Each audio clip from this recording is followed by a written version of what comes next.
राधे राधे दोस्तों, आज की हमारी कहानी है नई सुबह। परसराम कहते हुए, बादजात औरत, शर्म नहीं आती तुझे मुझे मना करते हुए? तेरी हिम्मत कैसे हुई मुझे मना करने की? हर रात यही नखरे करती है। हर रात तुझे बताना पड़ेगा कि पति परमेश्वर होता है। एक तो बेटी पैदा कर दी, फिर छूने नहीं देती अपने को। सती सावित्री बनती है। नशे में धुत परसराम उलझुल बकते हुए नीता को दबोचने की चेष्टा में उस पलंग पर चढ़ गया। नीता की गर्दन पर शिकंजा कसते हुए बोला, यार दोस्तों के साथ तो खूब ही करती है और पति के पास आते ही रोना शुरू कर देती है। सुन, मुझे एक बेटा चाहिए। यदि सीधे से नहीं मानी तो जान ले लूंगा तेरी। नशे में चूर परसराम को एहसास ही नहीं था कि उसने नीता की गर्दन को कसकर दबा रखा है। दर्द से छटपटाती नीता खुद को छुड़ाने की कोशिश कर रही थी। अंत में उसने खुद को छुड़ाने के लिए परसराम की जांघों के बीच कसकर लात मारी। दर्द से तड़पते हुए परसराम एक तरफ लुढ़क गया। मौका पाते ही नीता पलंग से उतरकर भागी और फिर जोर से चिल्लाते हुए बोली, नहीं पैदा करनी तुम्हारे जैसे जानवर से एक और संतान। मेरे लिए मेरी बेटी ही सब कुछ है। परसराम जब तक अपने आप को संभालता, नीता ने कमरे से बाहर आकर दरवाजे की कुंडी लगा दी। हर रात यही दोहराया जाता था, पर आज पहली बार नीता ने कोई प्रतिक्रिया दी। मगर अब उसे डर लग रहा था, सिर्फ अपने लिए नहीं बल्कि अपनी 3 साल की नन्ही बिटिया के लिए भी। फिर क्या करे क्या नहीं की मनोस्थिति से उबरते हुए उसने तुरंत घर छोड़ने का फैसला ले लिया। उसने एक ऐसा फैसला लिया जिसका अंजाम वह खुद भी नहीं जानती थी, पर इतना जरूर था कि इससे ज्यादा बुरा तो भविष्य में नहीं होगा। नीता ने जल्दी जल्दी अलमारी में छिपा कर रखे हुए रुपए निकाले और फिर नन्ही गुड़िया को शॉल से ढककर घर से बाहर निकल गई। निकलते वक्त उसकी आंखों में आंसू आ गए, पर उसने पीछे मुड़कर नहीं देखा। वह घर जिसमें उसने 7 साल गुजार दिए थे कभी पराया नहीं समझा। एक दिन जनवरी में कड़ाके की ठंड और सन्नाटे में डूबी सड़क पर उसे ठंड से ज्यादा डर से कंप रही थी, पर अब वापस घर भी नहीं जा सकती, क्योंकि आज की उसकी प्रतिक्रिया ने पति के बहुत चोट पहुंचाई है और इसके लिए वह उसे कभी माफ नहीं करेगा। यही सोचते हुए नीता ने कदम आगे बढ़ा दिए, पर कहाँ जाए कैसे जाए सवाल निरंतर उसके मन में चल रहे थे। नन्ही सी गुड़िया उसके गले से चिपकी हुई ठंड से कांप रही थी। पास पड़ोस के किसी घर में जाकर वह तमाशा नहीं बनवाना चाहती थी।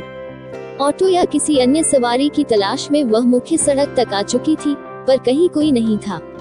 अचानक उसे किसी का ख्याल आया कि शायद इस मुसीबत की घड़ी में वे उसकी मदद करें, पर क्या उन्हें उसकी याद होगी? कितना समय बीत गया है, कोई संपर्क भी तो नहीं रखा उसने। जो भी हो एक बार कोशिश करके देखती हूँ, उसने मन ही मन सोचा। आसपास कोई बूथ न देख नीता थोड़ा आगे बढ़ गई। मोड़ पर ही एक निजी अस्पताल था, शायद वहाँ से फोन कर सके। सामने लगे साइन बोर्ड को देखकर नीता ने आश्वस्त होकर तेजी से अपने कदम उस ओर बढ़ा दिए, पर किसी ने फोन नहीं करने दिया या मयंची ने फोन नहीं उठाया तो रात भी तो कितनी हो गई है। ये सब सोचते हुए नीता ने अस्पताल में प्रवेश किया। स्वागत कक्ष की कुर्सी पर एक नर्स बैठी ऊँग रही थी। माफ कीजिएगा, अपने ठंड से जमे हाथ से उसे धीरे से हिलाते हुए नीता से कहा, कौन है? चौंकते हुए नर्स ने पूछा। फिर नीता को बच्ची के साथ देख उसे लगा कि कोई मरीज है, अतः अपनी व्यावसायिक मुस्कान बिखेरते हुए पूछा, मैं आपकी क्या मदद कर सकती हूँ? जी, मुझे एक जरूरी फोन करना है, नीता ने विनती भरे स्वर में कहा। पहले तो नर्स ने आनाकानी की, पर फिर उसका मन पसीज गया, अतः उसने फोन आगे कर दिया। गुड़िया को वहीं सोफे पर लिटाकर नीता ने मयंची का नंबर मिलाया। घंटी बजती रही पर फोन किसी ने नहीं उठाया। नीता का दिल डूबने लगा कि कहीं नंबर बदल तो नहीं गया है। अब मैं कैसे बचाऊंगी खुद को और इस नन्ही सी जान को? उसने एक बार फिर से नंबर मिलाया। उधर घंटी बजती रही और इधर तरह तरह के संशय नीता के मन में चलते रहे। निराश होकर वह रिसीवर रखने ही वाली थी कि दूसरी तरफ से वही जानी पहचानी आवाज आई, हेलो। नीता सोच में पड़ गई कि बोले या नहीं। तभी फिर हेलो की आवाज ने उसकी तंद्रा तोड़ी तो उसने धीरे से कहा, मैं नीता हूँ। तुमने इतनी रात गए फोन किया और वह भी अनजान नंबर से। सब ठीक तो है, तुम कैसी हो? गुड़िया कैसी है? परसराम जी कहाँ हैं? ढेरों सवाल मयंची ने एक ही सांस में पूछ डाले। जी, मैं जीवन ज्योति अस्पताल में हूँ, क्या आप अभी यहाँ आ सकते हैं? नीता ने रुंधे गले से पूछा। हाँ, मैं अभी आ रहा हूँ। तुम वही इंतजार करो, कह मयंक जी ने रिसीवर रख दिया। नीता ने रिसीवर रखकर नस से फोन के भुगतान के लिए पूछा तो नस ने मना करते हुए कहा, मैडम आप आराम से बैठ जाएं, लगता है आप किसी हादसे का शिकार हैं। नस की पैनी नजरों को अपनी गर्दन पर महसूस कर नीता ने गर्दन को आंचल से ढक लिया। नस द्वारा कॉफी दिए जाने पर नीता चौंक गई। पी लीजिए मैडम। बहुत ठंड है, नस बोली। गरम कॉफी ने नीता को थोड़ी राहत दी, फिर वह नस की सहृदयता पर मुस्कुरा दी। इसी बीच मयंक जी अस्पताल पहुंच गए। आते ही उन्होंने गुड़िया के बारे में पूछा। नीता ने सो रही गुड़िया की तरफ इशारा किया तो मयंक जी ने लपक कर उसे गोद में उठा लिया। नस ने धीरे से मयंक जी को बताया कि संभवतया किसी ने नीता के साथ दुर्व्यवहार किया है, क्योंकि इनके गले पर नीला निशान पड़ा है। नस को धन्यवाद देते हुए मयंक ने गुड़िया को और कसकर चिपका लिया। बाहर निकलते ही नीता ठंड से कांप उठी। तभी मयंक जी ने उसे अपनी जैकेट देते हुए कहा, पहन लो वरना ठंड लग जाएगी। नीता ने चुपचाप जैकेट पहन ली और उनके पीछे चल पड़ी। कार की पिछली सीट पर गुड़िया को लिटाते हुए मयंक जी ने नीता को बैठने को कहा, फिर खुद ड्राइविंग सीट पर बैठ गए। मयंक जी के घर पहुंचने तक दोनों खामोश रहे।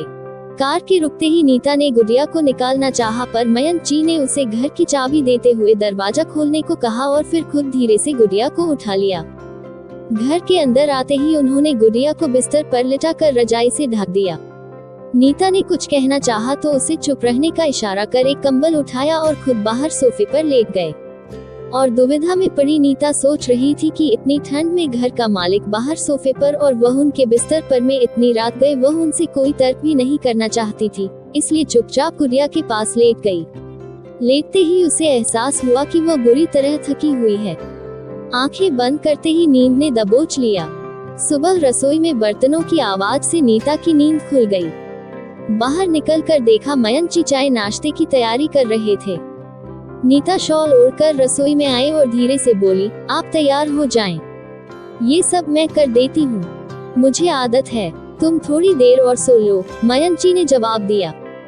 नीता ने अपनी भर आई आंखों से मयंक जी की तरफ देखा। इन आंखों के आगे वे पहले भी हार जाते थे और आज भी हार गए। फिर चुपचाप बाहर निकल गए। मयंक जी के तैयार होने तक नीता ने चाय नाश्ता तैयार कर मेज पर रख दिया। नाश्ता करते हुए मयंक जी ने धीरे से कहा, बरसों बाद तुम्हारे हाथ का बना नाश्ता कर रहा हूँ, और फिर चाय के साथ आंसू भी पी गए। जाते जाते नीता की तरफ देख बोले, मैं लंच ऑफिस में करता हूँ, तुम अपना और गुड़िया का ख्याल रखना और थोड़ी देर सो लेना। और फिर ऑफिस चले गए। दूर तक नीता की नजरें उन्हें जाते हुए देखती रही, ठीक वैसे ही जैसे 3 साल पहले देखा करती थी जब वे पड़ोसी थे। तब कई बार मयंक जी ने नीता को परशुराम की क्रूरता से बचाया था। इसी दौरान दोनों के दिल में एक दूसरे के प्रति कोमल भावनाएं बनी थी, पर नीता को उसकी मर्यादा ने और मयंक जी को उसके प्यार ने कभी इजहार नहीं करने दिया, क्योंकि मयंक जी नीता की बहुत इज्जत भी करते थे। वे नहीं चाहते थे कि उनके कारण नीता किसी मुसीबत में फंस जाए। यही सब सोचते हुए आंखों में आंसू भर आए। आंसुओं को पोंछकर नीता ने दरवाजा बंद किया और फिर गुड़िया के पास आकर लेट गई। पता नहीं कितनी देर सोती रही। गुड़िया के रोने से नींद खुली तो देखा 11 बजे रहे थे। जल्दी से उठकर उसने गुड़िया को गर्म पानी से नहलाया और फिर दूध गर्म करके दिया। बाद में पूरे घर को व्यवस्थित कर खुद नहाने गई। पहनने को कुछ नहीं मिला तो सकुचाते हुए मयंक जी की अलमारी से उनका ट्रैक सूट निकाल कर पहन लिया और फिर टीवी चालू कर दिया। मयंक जी ऑफिस तो चले आए थे, पर नन्ही गुड़िया और नीता का ख्याल उन्हें बार बार आ रहा था। तभी उन्हें ध्यान आया कि उन दोनों के पास तो कपड़े भी नहीं हैं, नई जगह गुड़िया भी तंग कर रही होगी। यही सब सोचकर उन्होंने आधे दिन की छुट्टी ली और फिर बाजार से दोनों के लिए गर्म कपड़े, खाने का सामान लेकर वे स्टोर से बाहर निकल ही रहे थे कि एक खूबसूरत गुड़िया ने उनका ध्यान अपनी तरफ आकर्षित किया, तो उन्होंने उसे भी पैक करवा लिया और फिर घर चल दिए।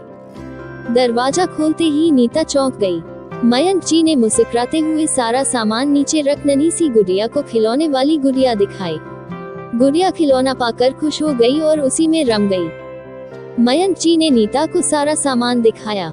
बिना उससे पूछे ट्रैक सूट पहनने के लिए नीता ने माफी मांगी तो मयंक जी ने हंसते हुए कहा, एक शर्त पर, जल्दी कुछ खिलाओ, बहुत तेज भूख लगी है। सिर हिलाते हुए नीता रसोई में घुस गई।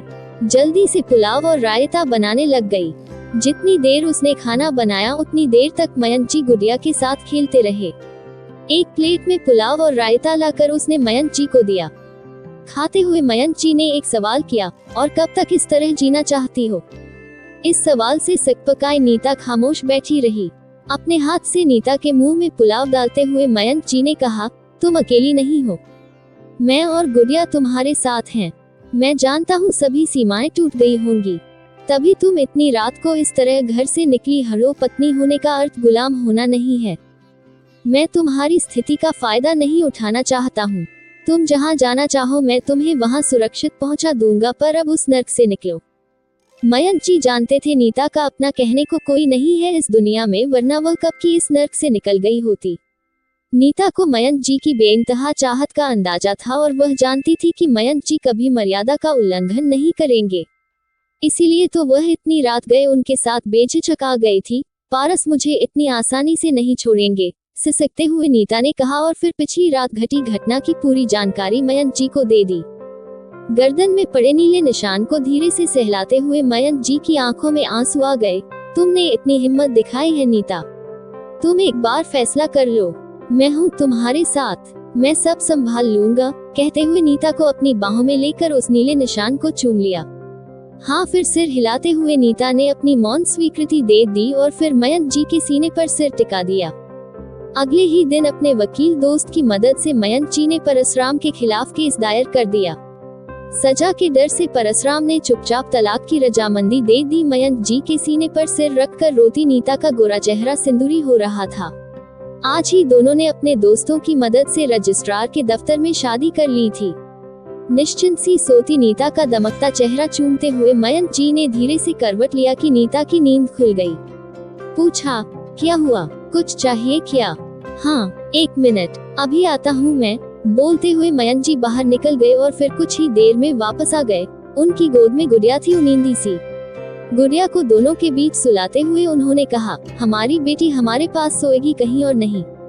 मयंक जी की बात सुनकर नन्ही गुड़िया नींद में भी मुस्कुराने लग गई और मयंक जी के गले में हाथ डालकर फिर सो गई।